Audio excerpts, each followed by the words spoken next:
Hello guys, in today's video I'm going to show you how to fix Dota 2 black screen problem. If you want to fix it, first click here and then type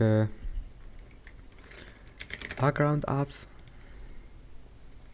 Now turn off this option and then go back and then go to Windows Update Settings, and after that make sure to install all the updates that you can find and then go back and now go to GeForce Experience,